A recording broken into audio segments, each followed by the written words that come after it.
할렐루야. 하루를 시작하는 이 시간에 하나님의 말씀으로 우리를 새롭게 하시는 하나님의 은혜와 은총이 성도 여러분들에게 충만하시기를 축원합니다. 오늘 함께 읽은 시편 128편은 주권자 되시는 여호와 하나님을 경외하는 자가 받을 복을 노래하는 시입니다. 이 128편은 앞에 있는 시편 127편과 함께 한 쌍을 이루고 있습니다. 물론 127편은 솔로몬이 지었다고 표제로 나타나 있고, 또 오늘 읽은 128편은 저자를 알 수 없는 시편이지만 두 시 모두 지혜시로 구약의 지혜 문학의 주제인 여호와 하나님을 중심으로 두는 사상, 여호와 하나님을 경외하는 것이 가장 복되다 하는 그 사상을 다루고 있는 시입니다. 하나님께 중심을 두는 인생관이라고 하는 것은 하나님이 창조주 하나님으로서 스스로 계시고 또 초월해 계시는 그 분께서 우리의 인생을 주관해 주시고 심판하시는 그분이라고 하는 고백을 담은 시입니다. 또한 하나님께서 우리의 인생을 주관해 주시는 분이시기 때문에 여호와 하나님만 경외하고 여호와 하나님께만 순종하는 그런 바르고 선한 순종하면서 살아가야 우리에게 이제 선한 하나님의 복이 임한다라고 하는 것을 노래하는 시입니다. 127편이 절대적인 주권자가 되시는 여호와 하나님에 대한 경외를 간접적으로 말하고 있는 반면에 128편, 오늘 읽은 128편은 여호와를 경외하며 그의 길을 걷는 자마다 복이 있도다라고 하면서 직접적으로 표현하고 있습니다. 그리고 중간중간에 이 고백을 반복해서 하고 있습니다. 또한 127편이나 128편 모두 사람이 일하고 먹고 사는 일에 대한 것과 또 자녀에 대한 부분을 하나님께서 주시는 복으로 고백하고 있습니다. 127편이 하나님 없는 인간의 수고의 헛됨을 노래하고 있다면 128편은 하나님을 경외함으로써 복되고 형통하게 된다라고 하는 것을 노래합니다. 또 127편이 자녀의 출산과 다선의 즐거움을 노래하고 있다면 128편은 자녀들이 성장하는 과정 그리고 가정의 화목과 아름다움을 노래하고 있습니다. 이렇게 이제 127편하고 128편이 한 쌍을 이루고 있는데 오늘 본 이 128편은 두 부분으로 나눌 수가 있습니다. 전반부에 해당하는 1절과 2절에서는 여호와를 경외하는 자가 인간의 의지로 노력할 수 있는 부분에서 정당한 대가를 누릴 수 있음에 노래하고 있습니다. 또 후반부에 해당하는 3절에서 6절에서는 인간의 의지로 될 수 없는 부분에서도 하나님의 은혜를 받게 되는 것을 노래합니다.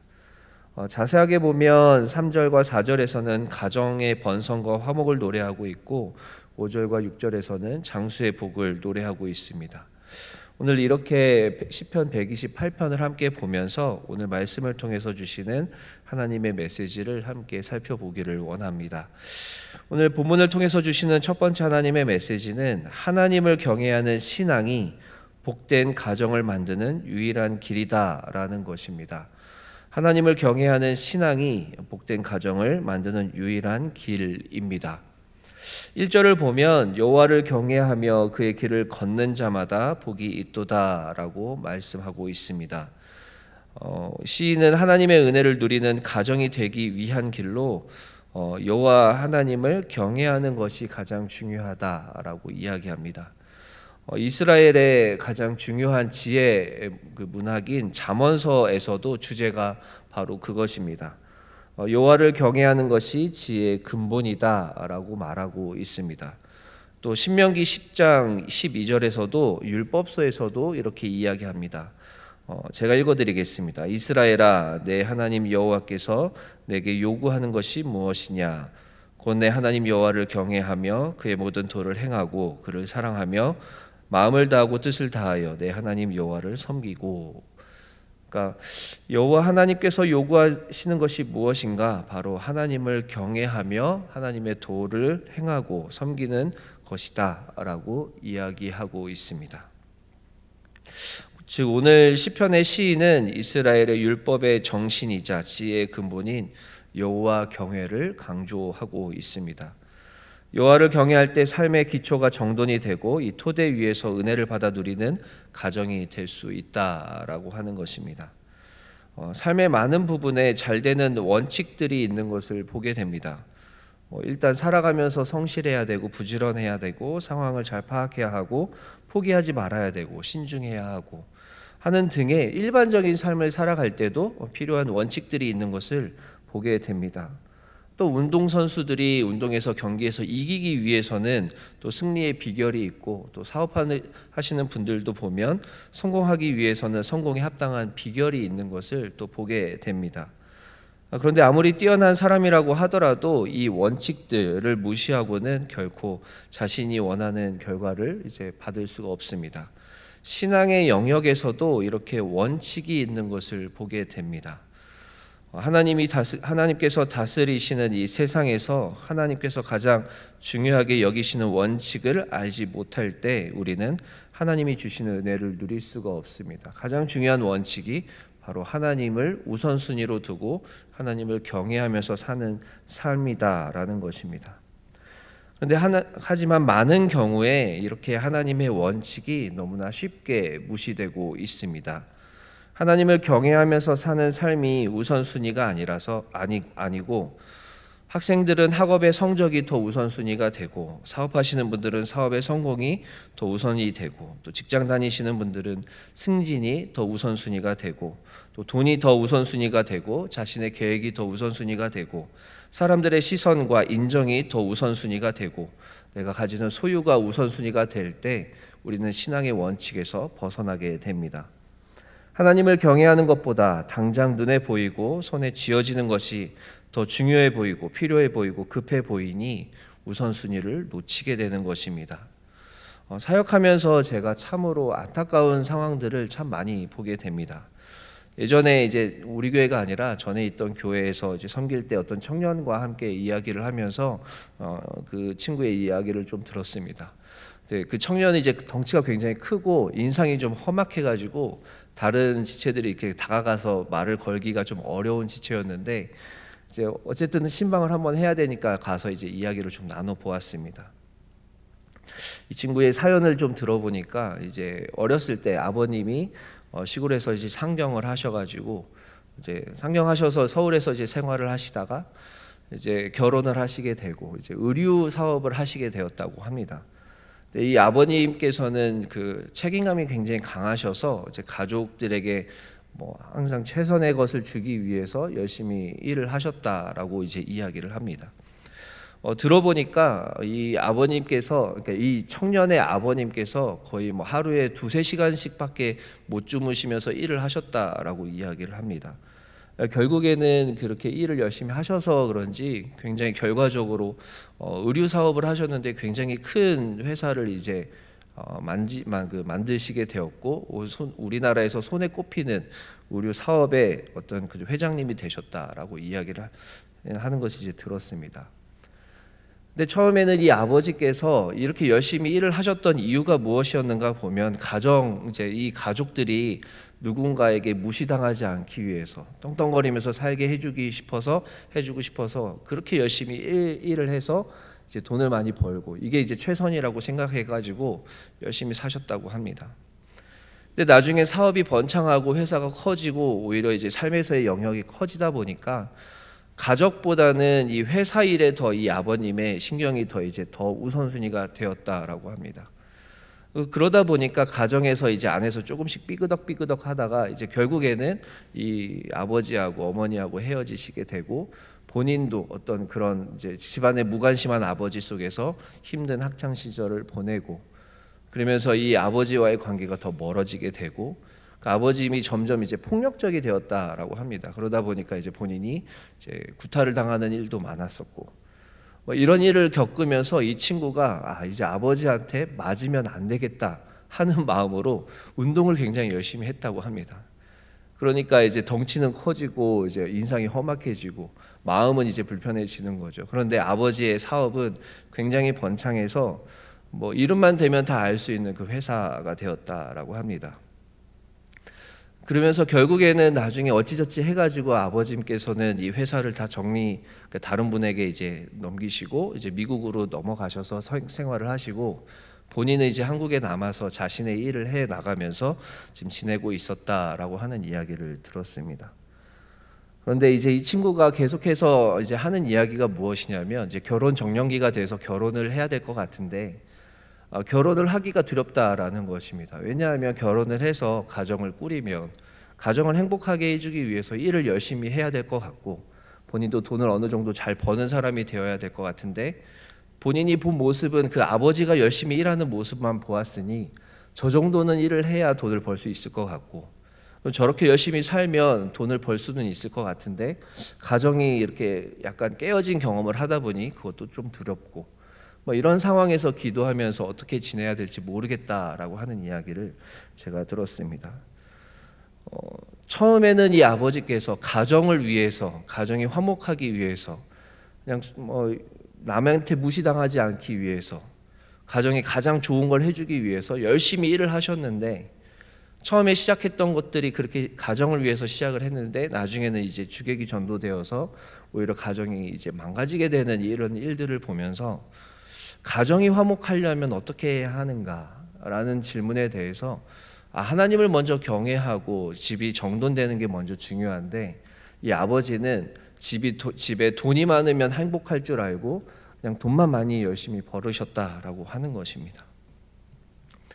근데 또 알고 보면 이렇게 이 청년의 상황만 있는 게 아니라, 사실 사역하면서 많은 부분 이야기를 들으면 이제 아버님들께서 가장이시기 때문에 책임감을 가지고 정말 열심히 일을 하셨는데, 나중에 이제 자녀들과의 관계가 조금씩 소원해지고, 또 심지어는 어떤 아버님들은 자녀들을 교육 때문에 미국으로 보내놓고, 또 아내분도 이제 미국으로 보내놓고, 본인은 기러기 아빠로 살아가는데 이렇게 사는 것이 맞는가 싶은 생각을 하시는 분들도 참 많이 보게 되었습니다. 처음엔 가족을 위한 것으로 열심히 살다가 나중에는 가족을 위해서 했던 모든 노력들이 오히려 독이 된 상황들인 것을 이제 보게 되는 것입니다. 참 이런 상황들을 보면서 가정의 행복과 화목을 위해서 우리가 생각하는 모든 방법들보다 하나님께서 인도해 주시는 방법에 순종하는 것이 오히려 더 화목한 길로 갈 수 있는 길이 아닌가라는 생각을 하게 됩니다. 작년에 이제 저희 교회에서 저희 기도 학부모 행복교실이라는 것을 이제 하면서 이제 많은 학부모님들과 이야기를 나눌 기회가 있었습니다. 이야기를 나누면서 신앙적으로 아이들을 잘 기르고 싶고 또 교육적으로 잘 기르고 싶은데 나만 지금 잘 못하는 것 같아서 참 힘이 들었다라는 고백들도 많이 듣게 되었고, 또 그러면서 서로 위로해주고 도전해주면서 하나님 안에서 신앙으로 더 어떻게 하면은 가정이 행복하게 또 아이들이 행복하게 자라나게 할 수 있을까, 이런 이야기들을 많이 나누는 기간이 있었습니다. 그런데 그 모임을 하면서 가장 많이 또 이야기되었었던 것은 무엇이었는가 보면, 결국에는 부모님들이 먼저 하나님과의 관계가 회복되고 하나님과의 관계가 다시 정돈이 되어야 그 관계성이 아이들에게, 그리고 자녀들에게 흘러간다라는 결론이 나왔습니다. 결국에는 각 가정들마다 모든 의사결정을 하기 전에 가정의 주인 되시는 하나님께 먼저 기도하고, 또 부모님들이 하나님과의 관계가 회복되어서 신중하게 하나님의 방법들로 대화하고, 또 아이들에게 대해 주었을 때 가정들이 다시 회복되고 또 정돈된다라고 하는 이야기들을 함께 나누었습니다. 참 그러고 보면 우리 가정의 화목을 위해서 한다라고 하는 우리의 모든 시도들은 사실 인간의 시도들인 것이고, 결국에는 하나님께서 가정의 주인이 되어 주셔야 되고 하나님께서 중심이 되셔야 되고, 가정에서 내리는 모든 의사결정이 먼저 신앙 안에서 이루어져야 하는데, 우리는 그 우선순위를 놓치고 내가 생각하는 최선, 내가 생각하는 가장 좋은 방법, 내가 경험했었던 그 경험들로 가정을 이끌다 보니 가정들이 조금씩 어그러지는 것들을 보게 됩니다. 사랑하는 성도 여러분, 하나님을 경외하는 가정이 다 되시기를 축원합니다.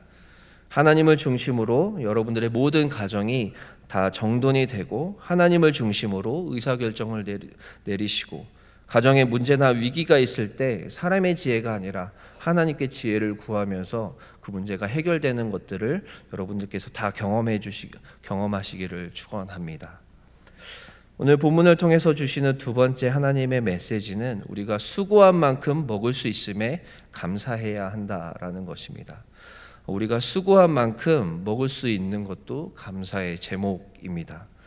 2절에서 이렇게 이야기합니다. 내가 내 손이 수고한 대로 먹을 것이라 라고 말씀하고 있습니다.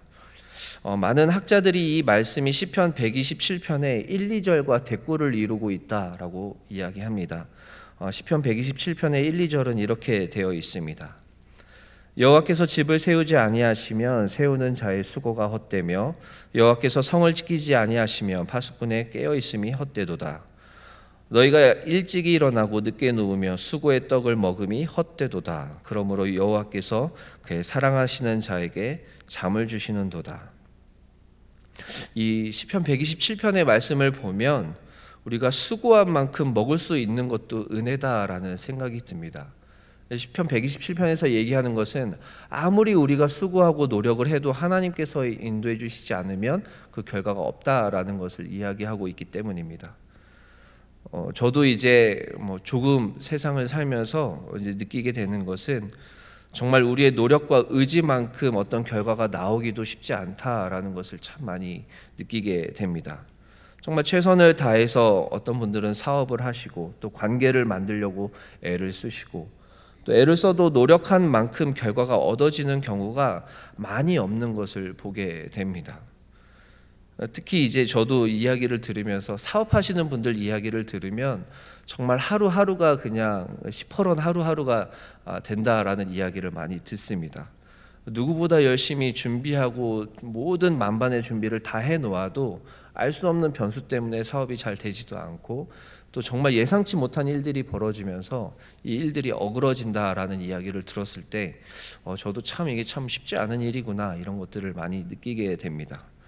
또 농사 짓는 분들도 그렇습니다. 참 애지중지 키운 작물들이 비가 한번 잘못 오거나 날씨가 조금 이상하거나 하면 이 작물들이 그냥 다 이렇게 안 좋게 되는 것도 있고 또 잘 길러 놓아도 시장에서의 가격이 좀 이상하게 되는 걸 보면서 참 쉽지가 않구나. 뭐 하나 열심히 해도 그냥 그거에 상응하는 결과를 맺기가 참 쉽지가 않구나 하는 것을 좀 보게 됩니다. 교회 사역도 참 비슷해 보입니다. 여러 목사님들을 보는데 참 열심히 사역을 하셔도 어떤 열매가 생각만큼 이렇게 잘 되지 않는 경우도 있고 또 어떤 분들은 또 선교를 하시면서도 정말 평생을 이렇게 헌신을 하시는데도 이게 만만치 않구나 하는 것들을 보게 됩니다. 자신이 애쓰고 수고한 만큼이라도 열매를 얻으면 참 정말 다행이다라는 생각을 하게 됩니다. 정말 인간이 아무리 애쓰고 노력해도 하나님께서 세워주시지 않으면 다 헛수고가 된다라는 것을 고백할 수밖에 없는 것을 더 느끼게 됩니다. 그런데 하나님께서 우리를 붙들어 주시고 늘 일용할 양식을 채워주시고 또 우리가 하는 일들에 열매가 있게 하시는 것이 당연한 것이 아니라 감사한 일이다라고 하는 것을 참 느끼게 됩니다. 어느 것 하나 그냥 되는 것이 아니라 하나님께서 은혜를 주셔야 되는 것임을 더 하나씩 실감하게 됩니다.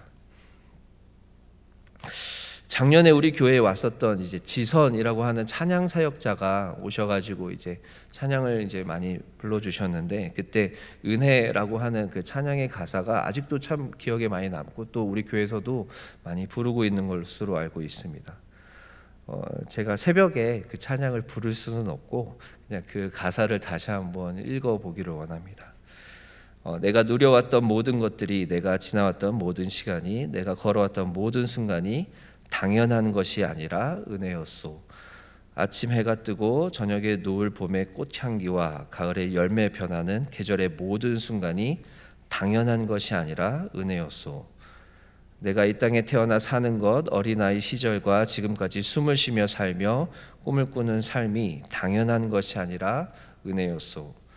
내가 하나님의 자녀로 살며 오늘 찬양하고 예배하는 삶, 그리고 복음을 전할 수 있는 축복이 당연한 것이 아니라 은혜였소 라고 고백합니다.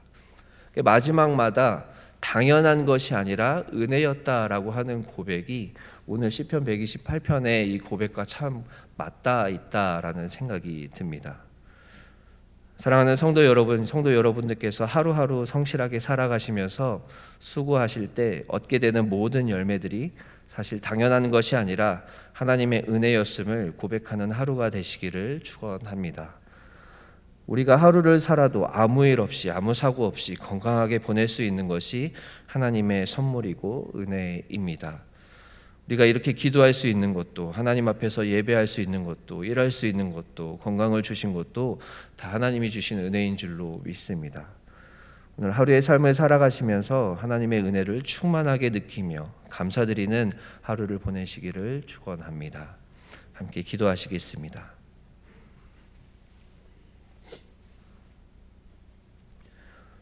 사랑이신 주님, 참으로 감사합니다. 하나님 말씀으로 우리를 깨닫게 하시니 참으로 감사합니다.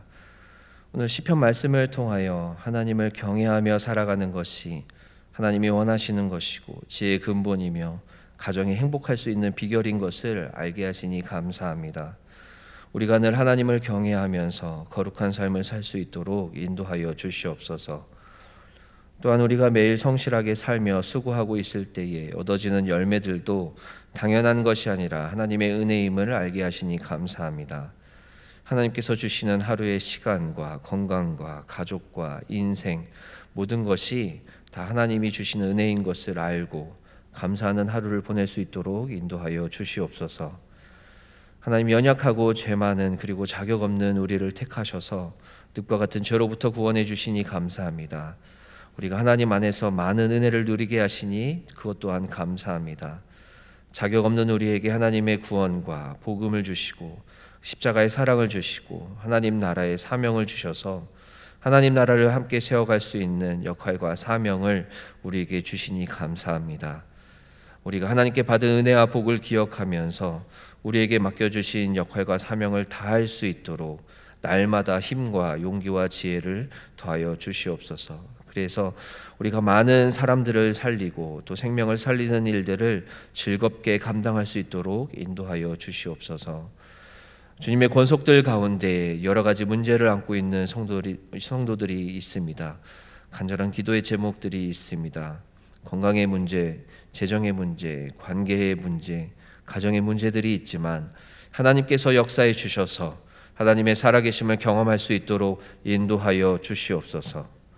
또한 하나님께 돌아와야 하는 영혼들이 있다면 하나님께서 속히 돌아올 수 있도록 인도하여 주시옵소서.